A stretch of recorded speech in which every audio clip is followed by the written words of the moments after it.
8 teori multiple intelligence menurut Howard Gardner, seorang pakar pendidikan dan psikologi, yaitu 1. Kecerdasan linguistik. Kecerdasan linguistik adalah kemampuan dalam mengolah kata atau kemampuan menggunakan kata secara efektif, baik secara lisan maupun tertulis. Kecerdasan linguistik pada anak dapat dikembangkan dengan melalui cerita, kemudian mengajak anak untuk menceritakan sesuatu atau bercerita menggunakan alat peraga.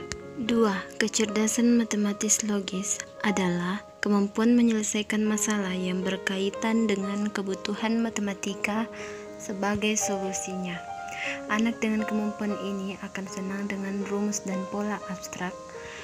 Kemudian untuk dapat mengembangkan kemampuan matematika logis anak dapat dimulai secara dini melalui lingkungan dan pengalaman sehari-hari anak dan melalui permainan yang menyenangkan. 3. Kecerdasan visual spasial adalah kemampuan berpikir, memahami, dan menerjemahkan pikiran atau imajinasi ke dalam bentuk visual. Kecerdasan ini melibatkan warna, garis, bentuk, ruang, dan ukuran. Kecerdasan ini dapat dikembangkan dengan mengajak anak untuk beraktivitas seni seperti menggambar, mewarnai, membuat kerajinan tangan, mengenal geometri dasar, serta belajar navigasi dan konstruksi. 4. Kecerdasan kinestetik adalah kemampuan untuk menggabungkan antara fisik dan pikiran sehingga menghasilkan gerakan yang sempurna. Kecerdasan kinestetik sangat penting untuk dikembangkan karena dapat melatih percaya diri, keterampilan, dan psikmotorik. Kegiatan yang dapat dilakukan untuk mengembangkan kecerdasan kinestetik pada anak yaitu melalui permainan, itu seperti bermain bola, berenang, bersepeda, dan aktivitas fisik lainnya. Selanjutnya, kecerdasan musikal adalah kemampuan untuk menikmati, mengamati, membedakan, mengarang, membentuk, dan mengekspresikan bentuk-bentuk musik.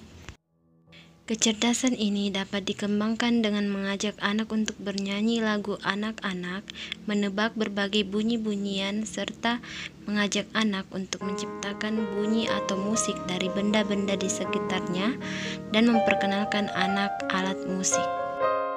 Selanjutnya adalah kecerdasan interpersonal, yaitu kemampuan dalam memahami emosi, tujuan, dan motivasi dari sebuah tindakan yang dilakukan oleh orang lain, atau disebut juga kecerdasan sosial. Kecerdasan ini dapat dikembangkan melalui pendekatan emosional dan pola pengasuhan yang tepat. 7. Kecerdasan intrapersonal adalah kemampuan memahami dan mengenali diri sendiri serta berani bertanggung jawab atas perbuatannya sendiri. Kecerdasan intrapersonal pada anak dapat dikembangkan dengan cara bermain, bercakap-cakap, dan bercerita. Kemudian yang terakhir adalah kecerdasan naturalis. Kecerdasan naturalis adalah kemampuan mengenali, melihat perbedaan, menggolongkan, dan mengkategorikan apa yang dilihat atau dijumpai di alam atau lingkungan sekitar. Cara mengembangkan kecerdasan naturalis yaitu dengan mengajak anak menanam pohon atau tanaman lain, kemudian mengajak anak berjalan-jalan di alam bebas, dan memperkenalkan anak macam-macam tumbuhan dan